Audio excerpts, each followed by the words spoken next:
Ready Auto Transport. I wanted to welcome everyone to the 5th series of Transportation Tidbits.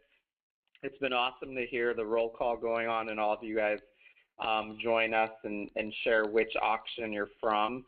To date, we're at 45 auctions integrated, which is really exciting. And again, this is just another opportunity for us to collaborate, share best practices, and communicate and work together. So with that said, I'm going to go ahead and introduce Greg Suddreth, who is our business analyst at Ready Auto Transport. He's the data scientist, and he's going to walk you through our auction scorecard and tell you why that's important. So I'm going to go ahead and turn it over to Greg. Thank you, Farron. Yeah, today I want to walk through the components of the scorecard that you all probably are getting every morning now to make sure that we help clarify how the data gets in there, what the data really represents, and how we're using it here back at Ready.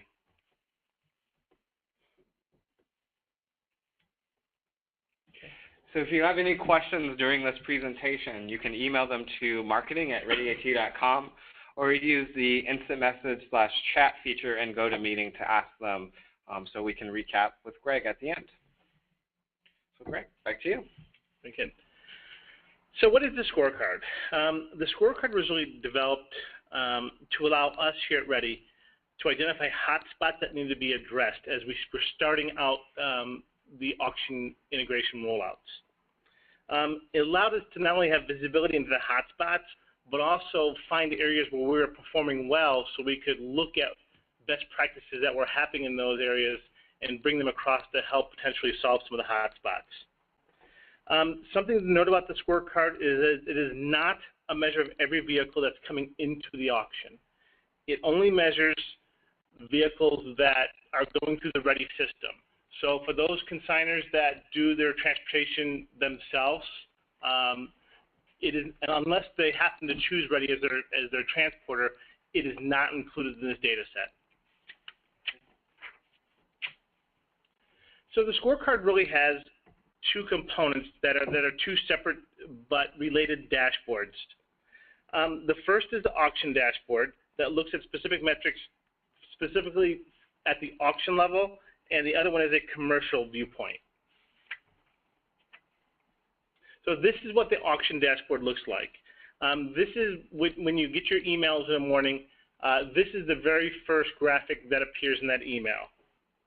And what I'll do is I'll walk you through all the parts here to help explain what they are. So the first section on the left is all the auction names, and they're grouped by market. The order that you'll see on the left follows the integration schedule. So the very first thing you see on there is Texas. Now that we've started the North Central market, North Central will start to appear at the bottom of that list.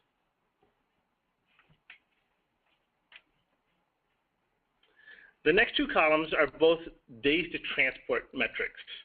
The first column is a baseline number. It's called baseline days to transport. And what this does, this number is a pre-integration benchmark in which we looked at the 12 months prior to the start of the integration to understand what metrics the auction was doing and to really help us get an idea of what the marketplace really looked like, because there's some places that transportation is just more difficult because it's the nature of the customers that are bringing the cars in there. The second column is called current days to transport. That is a 30-day average of days to transport for the cars that are going through the Ready system, and only the cars are going through the Ready system. It includes both dealer and commercial vehicles in that number. The next two columns are graphic views, visual views of those numbers. With so many numbers that are on the spreadsheet, we wanted to make it easy for our operations team to quickly identify performance. We use a green, yellow, red color scheme to help us with that. The first column is comparing the baseline days to transport to the 30-day average of the vehicles that we're moving.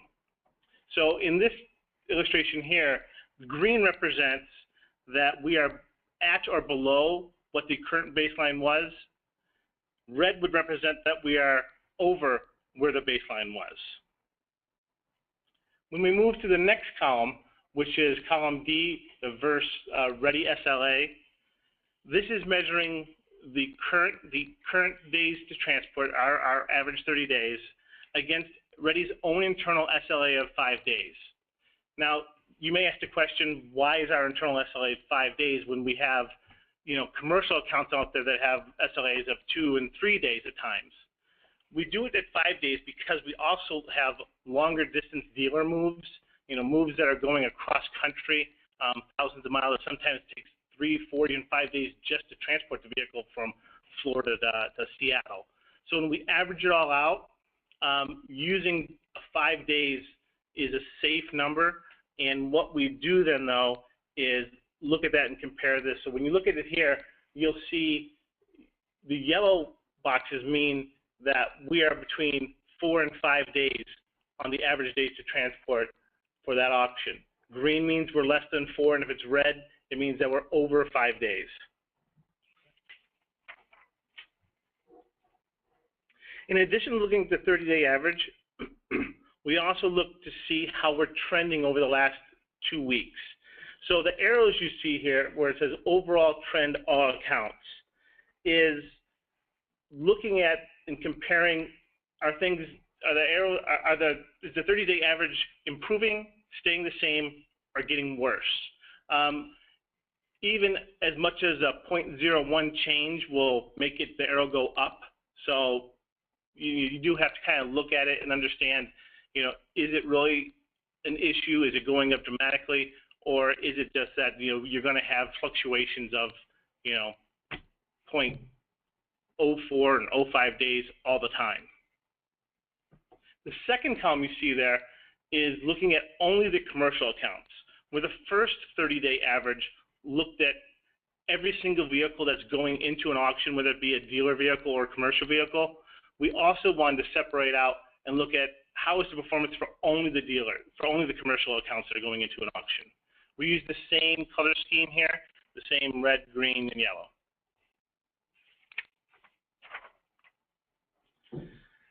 The final column is something that we just added to the scorecard not too long ago. It's called days to assign. And over the past few days, I've actually received calls from a few of you asking, what is this number, how is it calculated? Simply, it's calculated as the consignment date minus with the number of days to when we create the order in our system. So we get the orders via the feed from the AS400. So typically there's very little lag between when you guys get the order and when we get the order once it's assigned already. So this is really looking at the difference in these days. Now, there are a couple caveats as we've I've talked to you some of you this week. What we're finding here is we got, for example, some orders that came over from an auction, and they had just assigned them to us, but they were things that they had out there forever. And when I mean forever, they're like from last year. So all of a sudden, here's an auction that's really doing actually a really good job of their days to assign. They were somewhere like at 1.2, and they jump up to like 3.5 days. Well, that's because we had these 4 or 5 cars come in that had the 200 to 300 days between the consignment date and when we got the order. So right now what I'm trying to do is figure out a way to factor those things out, whether it's by adding a couple more columns that show, what does it look like yesterday, or what does it look like over the past 5 days. So those things that come in that are anomalies like that drop off quickly.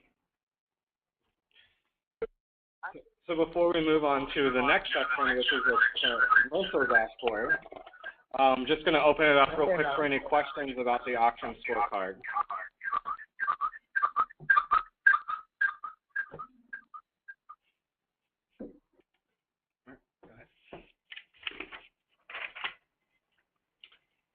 Okay, the next section that then comes in the email, this is like starting with the second graphic, is what we call the commercial dashboard. This is what the commercial dashboard looks like. The first thing you'll notice on the far left of the dashboard is the commercial accounts.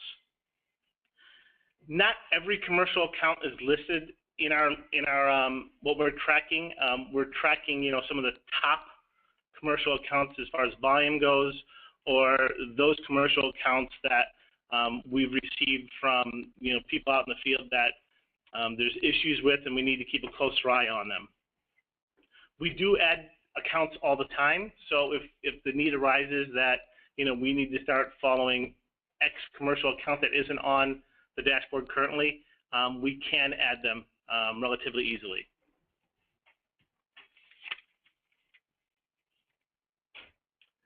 So the first column after all the names is one that is labeled all.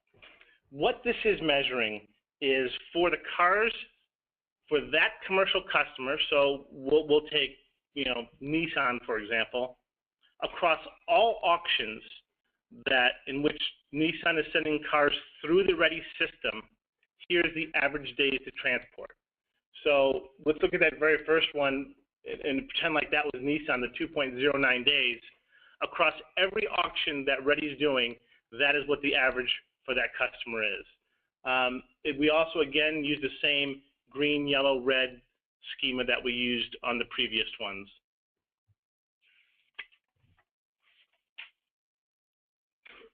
We also then look at each customer, commercial customer, specifically at an auction. So here you'll see Mannheim, Orlando. So Mannheim, Orlando, you always identify what the auction is at the top of the column there. And so here, this is 3 commercial customers that are delivering to Mannheim, Orlando. The first column is days to deliver completed. This represents a 30-day average for all those moves that have already delivered to the auction. It does not include those things that are outstanding, and again, it's only a 30-day average. This again uses the same yellow, red, green format, so we can again identify hotspots and address the issues as quickly as possible. So Greg, would you say it's safe to say that the second column, the average days of outstanding units, if you see that as an uptick, or let's say it's in the red, that shortly thereafter you're going to see the days to deliver completed uptick as well? Potentially. So let's talk about that average days for outstanding orders. It is looking at every car, and it could be, you know, and it's not just limited to 30 days. It's limited to everything that we have out there that is not yet delivered. It could be delivering tomorrow. Doesn't matter. It's still being counted in that metric. Now, why I say it depends is, you know, if you look at today's scorecard, actually, you'll find in Central Florida, World Omni has a big number there. It's 34.65 days. Now, at first glance, you're like, wow, that's a high number. And it is, but it's actually only one car. Yeah. It's one car that's out there, and, you know, it's on some sort of hold. So in that case, you're probably not going to see it dramatically impact the overall number once it gets delivered, because there are so many cars going through there typically. Okay. But it is absolutely something that you want to look at, though, when you look at these two. Because when we look at this chart here, and we see the second one down that says 2.67 days, and we see that 4.45 next to it, that's a decent sized number above where we're at. And again, for argument's sake, for example's sake, if that were 100 cars, that is something that needs to start being looked at, because that 2.67 is going to trend up, and probably trend up quite a bit in the very near future. Okay. All right, so we're going to go ahead and unmute here to allow folks listening to actually ask questions. We actually did get a question that said, hey, we see lots of reds, we see lots of yellows, and we see lots of greens. Kind of give us 2 or 3 areas where we can focus on improving metrics if it's red, or if it's green, making sure that we maintain that level of satisfaction.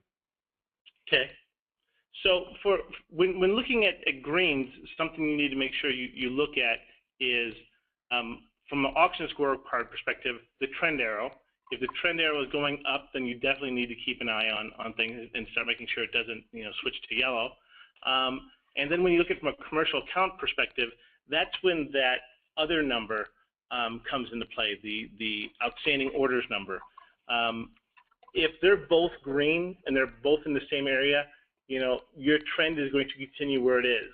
But if you see that you have, a customer that has a 3-day SLA and you're sitting at 2.9 on there, but the orders outstanding are sitting at 4 and 5 days, and there's quite a few cars out there, it's something that needs to be looked at, because more than likely you're going to start trending over those 3 days, and the customer will be calling real quick.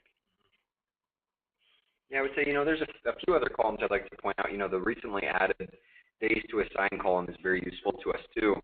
If we take a look at that column and we see that it's over 1 or over 2 days, we start getting a little concerned, because that means that, Ready doesn't even know about that inventory. We can't contribute, we can't help.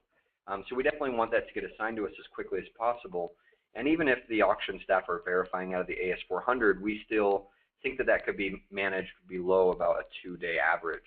So that would be a good column I would take a look at. You notice that one also has color coordination with it as well, so you can always make sure that your auction is performing.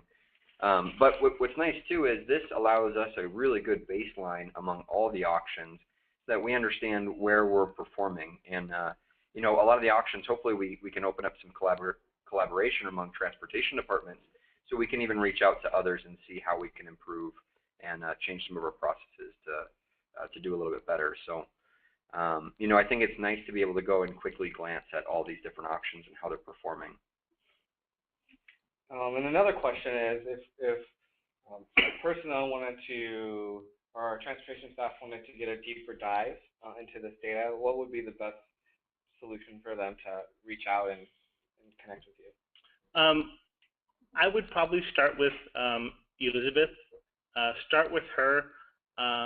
She has all the details behind this as well, and if it comes to where we really need to start digging into things, her and I will get together, and with Adam and John Blobner, and start figuring out, okay, is there something going wrong with our data, or are there things on your guys' end that we need to look at? One other question I had was, what about problem hold or transportation hold data? How does that play into the analytics here? So we do try and factor out the transportation hold information. So when things get put on transportation hold, again, we're trying to measure how things are happening in our system. So we do try and factor out that, there are, some customers like the GCal cars that, sit on transportation hold for a while sometimes. So we do try and factor that out so we get a real picture of how well are we really performing outside of the transportation holds. Okay. And that's the HQ2 transportation hold. The AS400 problem hold, that doesn't actually get factored out. Correct. That does not get factored out into this. Okay. Good. Okay. Any other questions?